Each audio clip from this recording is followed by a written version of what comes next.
आज 15 अक्टूबर 2020 को डॉक्टर अब्दुल कलाम के जन्मदिन के अवसर पर हम आज उनके कुछ 10 ऐसी बातों के बारे में जानेंगे जो काफ़ी प्रेरणादायक है और जो हमें उनकी मेहनत के बारे में बहुत सारी बातें बताती है।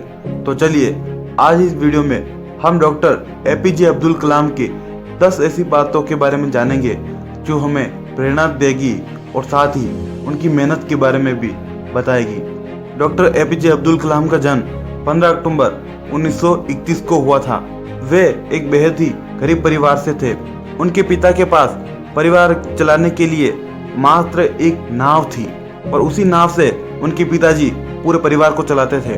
और अगर अब्दुल कलाम की मेहनत की बात की जाए तो वो इतने मेहनती थे कि उन्होंने 5 साल की उम्र से ही अपने परिवार को सपोर्ट करने के लिए अखबार बेचने शुरू कर दिए थे। अब्दुल कलाम को फिजिक्स और गणित पढ़ने का इतना शौक था कि वे रोज सुबह 4 बजे उठकर ही पढ़ने बैठ जाते थे।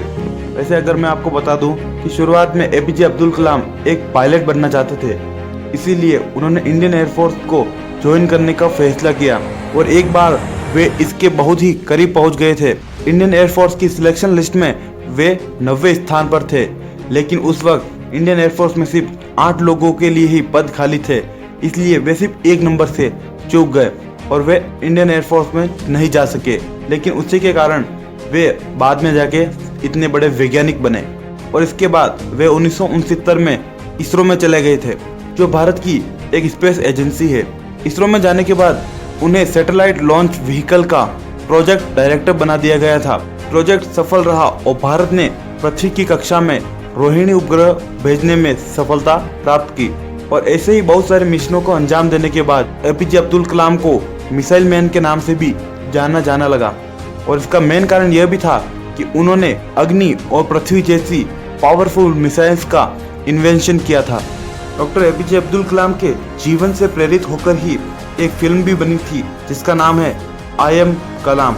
आई एम कलाम नाम की बॉलीवुड में एक मूवी बनाई गई थी जो भी आप देख सकते हैं, जिसमें एक मेहनती बच्चे के बारे में पूरी तरीके से डिटेल में बताया गया है। जब एक बार किसी पत्रकार ने उनसे पूछा था कि वो किस रूप में अपने आप को याद करना पसंद करेंगे, एक वैज्ञानिक, एक राष्ट्रपति या एक शिक्षक के रूप में, तो डॉक्टर एपीजे अब्दुल कलाम ने कहा था, शिक्षक एक बहुत ही महान पेशा है जो किसी व्यक्ति के चरित्र, क्षमता और भविष्य को आकार देता है। अगर लोग मुझे एक शिक्षक के रूप में याद करते हैं तो मेरे लिए यह सबसे बड़ा सम्मान है। डॉक्टर एपीजे अब्दुल कलाम जब स्विट्जरलैंड विजिट करने गए थे तो उनके सम्मान में उस दिन को साइंस डे के रूप में मनाने की घोषणा कर दी गई थी और वो दिन है 26 मई। डॉक्टर कलाम पहले ऐसे राष्ट्रपति हुए थे जो अविवाहित थे, यानी शादीशुदा नहीं थे और साथ ही वह एक वैज्ञानिक भी थे।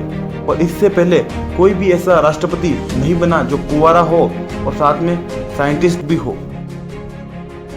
तो ये है भारत की मिसाइल मैन के बारे में कुछ ऐसी बातें जो हमें प्रेरणा तो देती है, साथ ही हमें उनके जीवन के बारे में कुछ बहुत सारी चीज़ें बताती है। अगर 2 शब्दों में उनके बारे में बात की जाए तो उन्होंने अपने बचपन से ही मेहनत करना शुरू कर दिया था। वैसे 5 साल की उम्र से ही अखबार बेचने शुरू कर दिए थे और उन्होंने अपने पढ़ाई पर काफ़ी ध्यान दिया।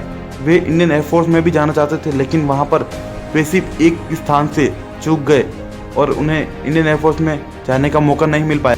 लेकिन उन्होंने उसके बाद साइंटिस्ट बनकर काफ़ी सारे भारत के स्पेस मिशन को अंजाम दिया और उन्होंने कई सारी मिसाइल्स भी बनाई, जिसकी वजह से आज वे मिसाइल मैन के नाम से भी जाने जाते हैं। तो आई होप आपको मिसाइल मैन के बारे में जानकर ये बातें अच्छी लगी होगी।